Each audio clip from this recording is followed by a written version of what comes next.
ETV YouTube channels లో మీ వ్యాపార ప్రకటనల కోసం ఈ నంబర్కి కాల్ చేయండి.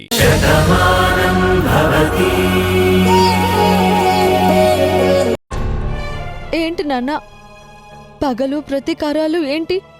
అది కూడా నేను తీర్చుకోవడం ఏంటి? ఇంకా నువ్వు దాచలేవమ్మా. నువ్వు బయటికి నవ్వుతూ కనబడుతున్నా నీ మనస్సులో పాత గాయాలు రేగుతున్నాయని అర్థమవుతోంది. అప్పుడు చెల్లెమ్మ అన్న ప్రతి మాటకి ఇప్పుడు నువ్వు సమాధానం చెప్తున్నావని చెప్పకనే అర్థమవుతోందమ్మా. అది కాదు నాన్న, మీరు నన్ను తప్పుగా అర్థం చేసుకుంటున్నారు. నువ్వు చేసిన మంచిని అర్థం చేసుకున్నప్పుడు సరిగ్గా అర్థం చేసుకున్నారు అన్నావు. నువ్వు చేసే తప్పుని వేలెత్తి చూపిస్తుంటే తప్పుగా అర్థం చేసుకున్నారు అంటున్నావు. ఒకప్పుడు నీ సహనాన్ని చూసి మా అమ్మ అనుకున్నాను. కానీ ఇప్పుడు నువ్వు చేస్తున్నది చూస్తుంటే నా కూతురు ఇలా ఎందుకు చేస్తోందా అని బాధగా ఉందమ్మా. మీకే నేను అర్థం కాకపోతే మిగిలిన వాళ్ళకి నేనెలా అర్థమవుతానన్నా? ఒకప్పుడు నిన్ను అందరూ కష్టపెట్టారు. అప్పుడు భూదేవికున్నంత ఓర్పుతో అన్నిటినీ భరించావు, అన్న మాటల్ని సహించావు. అయినా సరే నీ తప్పు లేదని నువ్వు నిరూపించుకున్నావు. నీ నిజాయితీకి నిబద్ధతకి అందరూ మారిపోయారు. నీలాంటి మంచి మనిషిని బాధ పెట్టినందుకు చెల్లెమ్మ ప్రతి క్షణం బాధపడుతోంది. తప్పుని తెలుసుకుని వాళ్ళు సర్దిద్దుకున్నప్పుడు వాళ్ల తప్పుల్ని నువ్వు మర్చిపోవాలి కదమ్మా. చూడు, ఆ కోపాన్ని నువ్వు మనసులోంచి శాశ్వతంగా తీసేయి. అప్పుడు నువ్వు ఆనందంగా ఉంటావు, నీ కుటుంబము ఆనందంగా ఉంటుంది. కానీ ఇప్పుడు నువ్వు చేస్తున్నదేంటి? నాకు మమకారమే తప్ప ప్రతీకారం తెలియదు నాన్న. ప్రాణ స్నేహితులైన మీరు ఎప్పటికీ ప్రాణంగా ఉండాలని కోరుకునే నేను, నా భర్త, నా కుటుంబం, నా వాళ్ళు ఎప్పుడు బాధపడకూడదని ఆశపడింది నేను. మనమంతా సంతోషంగా ఉండాలని తపన పడింది నేను. అలాంటి నేను ఇలా ప్రవర్తిస్తానని మీరెలా అనుకున్నారు నాన్న? ఇది నీ మాటల్లో మాత్రమే వినిపిస్తోందమ్మా, కానీ నీ చేతల్లో మాత్రం కనిపించట్లేదమ్మా. అసలు నా బంగారు తల్లికి ఏమైంది? నువ్వెందుకిలా బిహేవ్ చేస్తున్నావు? ఒక్కసారి జరిగితే పొరపాటు, రెండోసారి జరిగితే అది గ్రహపాటు. అదే పొరపాటు పదే పదే జరిగితే దాని అర్థం ఏంటి? చూడు, అన్నీ తెలుసున్న దానివి, నీకేం చెప్పక్కర్లేదనుకుంటాను. నేనిప్పుడేం చెప్పినా మీరు అర్థం చేసుకునే పరిస్థితుల్లో లేరని అర్థమైంది నాన్న. ఎందుకంటే నా పరిస్థితి అది. అత్తయ్య నన్ను ఇంత సాదరంగా స్వాగతం పలికితే నా మీద నాకే అసహ్యం వేస్తుంది. ఆవిడ నా మీద చూపిస్తున్న ప్రేమని చూస్తే నేను నిలువున దహించిపోతున్నాను. కానీ మీరు పొరపాటు పడుతున్నట్టు అది నేను కావాలని చేస్తున్నది కాదు నాన్న. నీటి మీద దూరంగా తేలుతున్నట్టు వాణ్ణి చూస్తే మునిగిపోలేదు కదా, ఒడ్డుకు చేరుకోవచ్చు కదా అని అనుకుంటారు. కానీ నీటిలో ఉన్నవాడికి తెలుస్తుంది తన కాలును మొసలి పట్టుకుంది అని, కదలకుండా చేస్తుంది అని. ఇప్పుడు నా పరిస్థితి కూడా అదే నాన్న. అది కాదు మావయ్య, భానుతో వాదించడం అనవసరం. మనం ఏం అడిగినా తన దగ్గర సమాధానం ఉంటుంది. అది కాదు బాబు, తనకి నేను నచ్చ చెప్తాను. మీరేమీ చెప్పొద్దు, మీరేమీ అనొద్దు మావయ్య. అమ్మ ముందే చెప్పింది కదా, భానుని ఎవ్వరూ ఏమీ అనకూడదని. అది ఇంటి మనిషిగా మీకు కూడా వర్తిస్తుంది. సరే బాబు, చెల్లెమ్మ మాటకి నువ్వెంత గౌరవం ఇస్తావో నేను అంతే గౌరవం ఇస్తాను. సరే,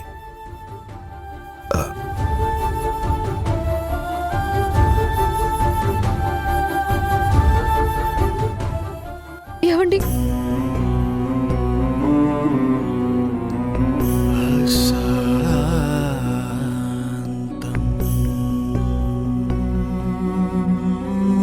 కడలి పొంగే కెరటమా, అంతు చిక్కని కావ్యమా, మదిలో నిలిచి నవ్వే తీరమా, చేతి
నాకు ఈరోజు తెలివి రాలేదేంటి?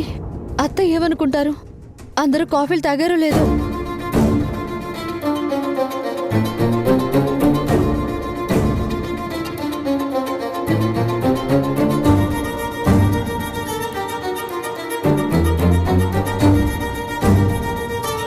బామ్మా,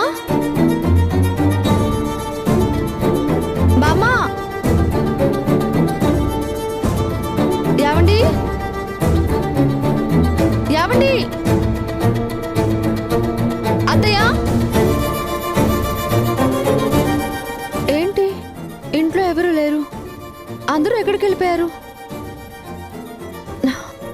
బామ్మ ఏమైనా దేవుడి గదిలో ఉందా?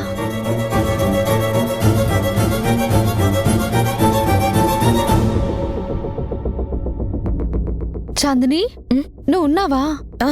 ఏ అవును, ఇంట్లో ఎవరూ కనిపించట్లేదు. ఎక్కడికి వెళ్లారు? మమ్మీ డాడీ అన్నయ్య ఆఫీస్కి వెళ్లారు. నీలిమ ఎక్కడికెళ్ళిందో తెలీదు. పార్దు పని మీద బయటకెళ్ళాడు. మరి బామ్మ? బామ్మ గుడికెళ్ళింది. మరి నన్నెవరూ లేపలేదే? ఏమో నాకు తెలీదు. నాకు కూడా కొంచెం వర్క్ ఉంది, ప్లీజ్.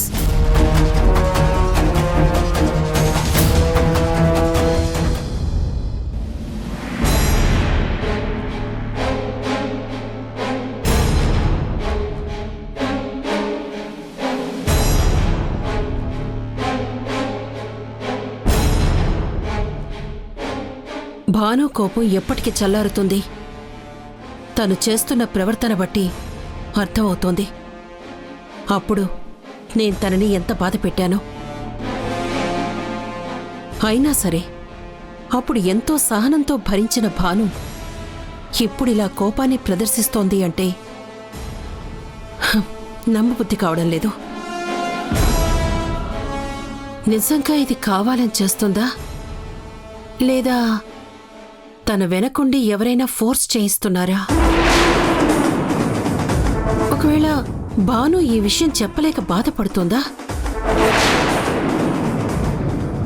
అంత బాధపడే విషయం ఏమై ఉంటుంది? భానుతోనే మాట్లాడాలి, తన గొంతు విప్పేలా చెయ్యాలి. అమ్మా ఆంటీ, నేను మిమ్మల్ని చాలా తక్కువ అంచనా వేశాను. మీరు భానుతో మాట్లాడితే తను నిజం చెప్పేస్తుంది, మీరు క్షమిస్తారు. అప్పుడు మీ ఇంట్లో నాకు స్థానం పోతుంది. ముందు మీ మనసు మార్చాలి. భయంతో మీరు మాట్లాడకుండా చేయాలి.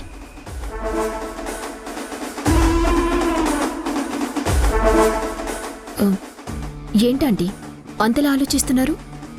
భాను గురించేనా? అవును నీలిమా, మీరిప్పుడు ఆలోచించాల్సింది భాను గురించి కాదండి, కార్తీక్ గురించి.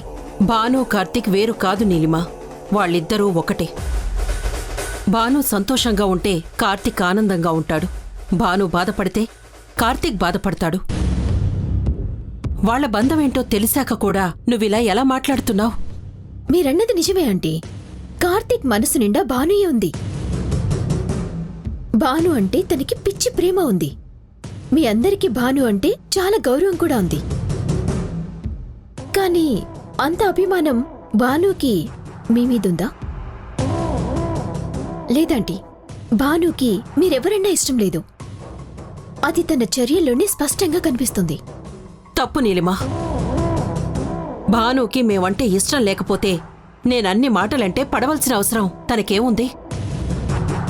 కార్తీక్ మీద ప్రేమ లేకపోతే తాళడిగినప్పుడే తీసిచ్చేది. కాని దేవుడి ముందు నిలబెట్టి తన బంధం తాలూకా గొప్పతనం చెప్పేది కాదు. చివరికి దోసపాడులో నా ప్రాణాలు కాపాడ్డానికి తను కంటికి రెప్ప కూడా వెయ్యకుండా కాపలా కాసింది. తన ప్రాణాలకి తెగించి ఆ వరుణ్ణి పట్టుకుంది. ఇదంతా తన ప్రేమతోనే చేసింది. అది భానుకి మామీదున్నటువంటి గౌరవం. దాన్ని కాదని చెప్పేసి ఎలా నమ్మమంటావు? ఇది నేను కూడా కాదు అననాంటీ. మీరందరూ మారాలని భాను ఇదంతా చేసింది. అనుకున్నట్టుగానే మీరందరూ మారారు. భానుని నెత్తిమీద పెట్టుకొని చూసుకుంటున్నారు. మీ ఇంటికి మహారాణిని చేశారు. తను అనుకుంది సాధించింది కాబట్టి ఇప్పుడు మిమ్మల్ని సాధించాలని నిర్ణయం తీసుకుంది. పగతో రగిలిపోతుంది. ప్రతీకారం తన చేతిలో కనిపిస్తుంది. నీలిమా, నేనివి తప్పుగా మాట్లాడటం లేదాంటీ. భాను మీద మీకున్న గుడ్డి ప్రేమకి భాను చేస్తున్న తప్పులు మీకు కనిపించకపోవచ్చు. నేనిలా మీతో మాట్లాడకూడని విషయమైనా సరే నాకు చెప్పక తప్పడం లేదు. అసలు భాను కార్తీక్ని దగ్గరికైనా రాణిస్తుందా? కార్తీక్ని సంతోషంగా ఉంచుతుందా? భర్తగా చూస్తుందా? ఇలాంటి పరిస్థితుల్లో మీరు కోరుకున్న వారసుని ఇస్తుందా? ఆలోచించండి ఆంటీ. భాను ఏంటో మీకే అర్థమవుతుంది.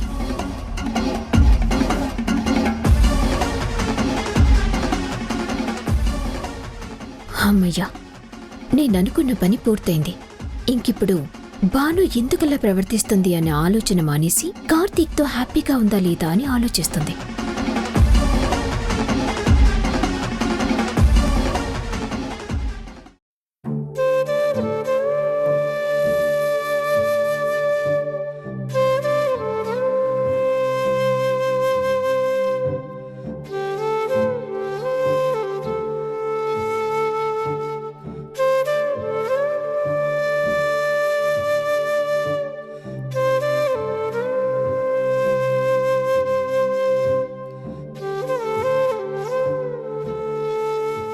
స్వామి, తెలిసి చేసినా తెలియక చేసినా తప్పు తప్పే అవుతుంది.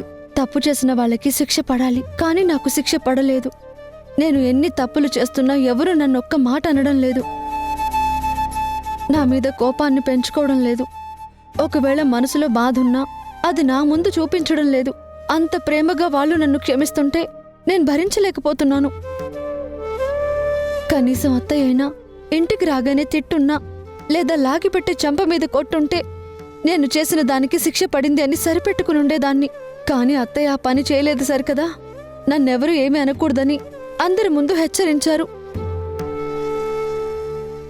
ఆవిడ మంచితనానికి నేను సిగ్గుతో చచ్చిపోతున్నాను. అందుకే నాకు శిక్ష నేనే విధించుకుంటున్నాను. అందరి కోపానికి ఇప్పుడు నాకు నేనే పరిహారం చేసుకుంటున్నాను. అది నీ ముందే.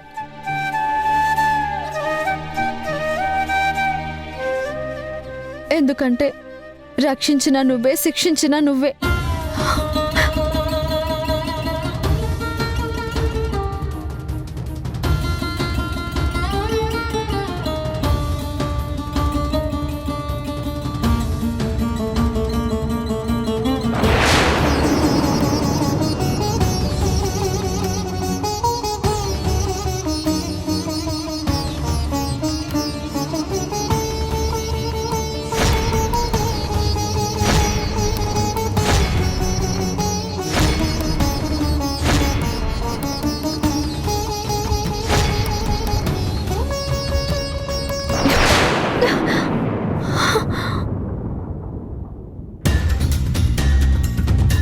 ఏం చేస్తున్నావు భాను?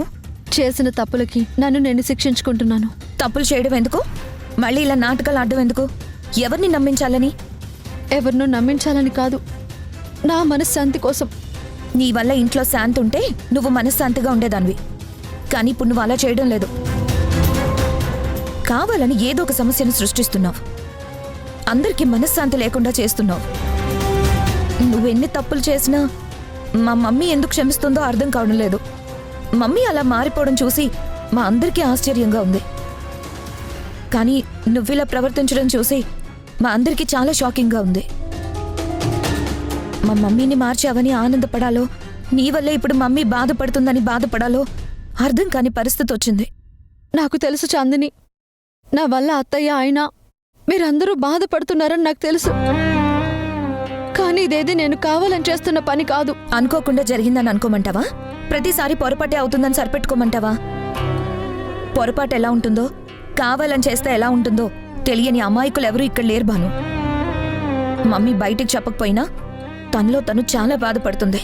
అది మాకు తెలుస్తుంది. కానీ నీకు మాత్రం కనిపించడం లేదు. ఎవరేమనుకుంటే నాకేమని నీ ఇష్టం వచ్చినట్టు నువ్వు ప్రవర్తిస్తున్నావు. ఇంతేనా చాందిని నన్ను నువ్వు అర్థం చేసుకుంది? ఇన్నాళ్ళు నేను నిన్ను అర్థం చేసుకున్నాను అనుకున్నాను భాను. కానీ ఇప్పుడు కదా అర్థమైంది. నువ్వు బయటికి ఒకలా కనపడతావు, మనసులో ఇంకోటి పెట్టుకుంటావు. అది కనిపెట్టడం ఎవరి తరమో కాదు. ఎవరేమైపోయినా నువ్వు అనుకున్నదే చేస్తావని. చాందిని దయచేసి అలా మాట్లాడుకు. అసలు నేను ఎలాంటి పరిస్థితుల్లో ఇదంతా చెప్పు. చెప్తేనే కదా మాకు తెలిసేది. తప్పు నీదో మాదో చెప్పే పరిస్థితే ఉంటే ఈరోజు ఈ మాటలు ఎందుకు పడతాను? ఎంత గొప్పగా చెప్తున్నావు భాను. కావాలని చేయడం లేదని అంటున్నావు, కారణం చెప్పలేనని అంటున్నావు. ఇక్కడే అర్థమవుతుంది కదా నువ్వు చేసే ప్రతిదీ నీకు తెలిసే చేస్తున్నావని, దాన్ని సమర్థించుకోలేకపోతున్నావని. చివరికి దొంగతనం చేసే వాళ్ళకు కూడా ఒక కారణం ఉంటుంది. దానికి కారణం ఆకలి అంటాడు. అంత మాత్రాన వాణ్ణెవరూ క్షమించరు. అలాగే ఇప్పుడు నువ్వు చేస్తున్న పని కూడా.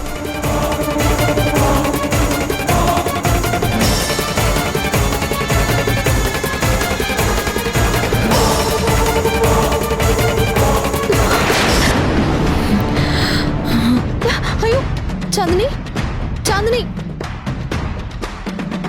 చాందిని.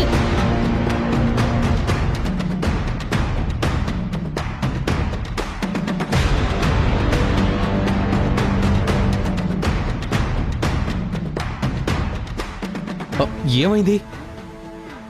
ఇంకేమవుతుంది? ఈరోజు ఇంట్లో భాను చాందిని మాత్రమే ఉన్నారు. భాను ఏం గొడవ పెట్టిందో, ఏ మాటలన్నదో చాందిని వంటికి తెచ్చుకుంది. నువ్వు కొంచెం నోరు మూస్తావా? సమయం దొరికితే చాలు భాను గురించి ఏదో ఒకటి చెప్తూనే ఉంటావు.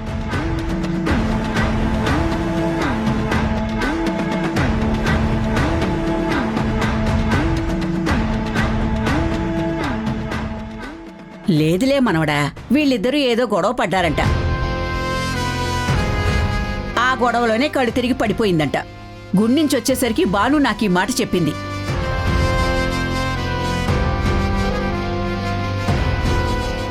అప్పటికే డాక్టర్ గారికి ఫోన్ చేసి రమ్మని చెప్పిందంట. నేను మీ అందరికీ ఫోన్ చేసి రమ్మని చెప్పాను.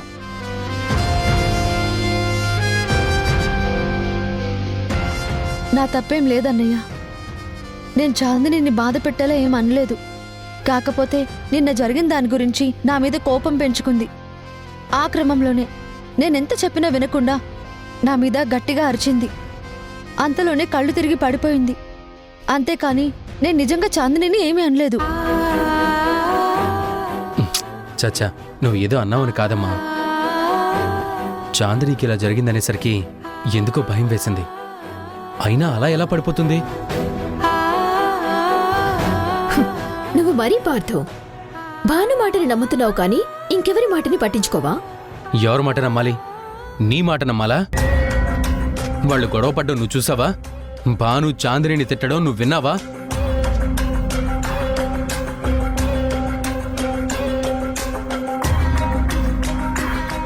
భాను అంటే నీకు పడదని నాకు తెలుసు. భాను ఎలాంటిదో కూడా నాకు తెలుసు. నువ్వు భాను గురించి అబద్ధాలు చెప్తే వింటానని ఎలా అనుకున్నావు? అసలు నమ్ముతానని ఎలా ఊహించుకున్నావు?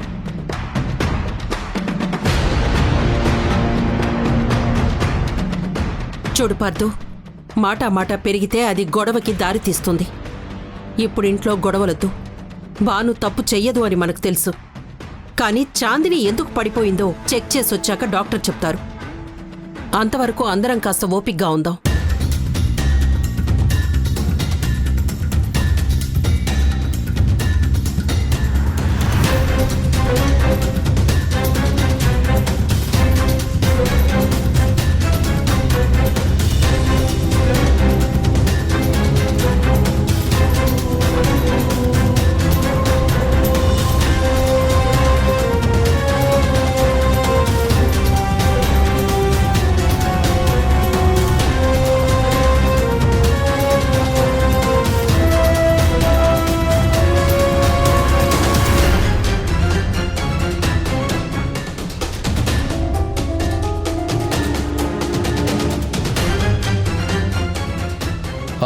డాక్టర్, చాందినికి ఎలా ఉంది? అసలు ఏమైంది? ఎవరూ కంగారు పడాల్సిన అవసరం లేదు. పార్థు, కంగ్రాచులేషన్స్, నీ భార్య ప్రెగ్నెంట్.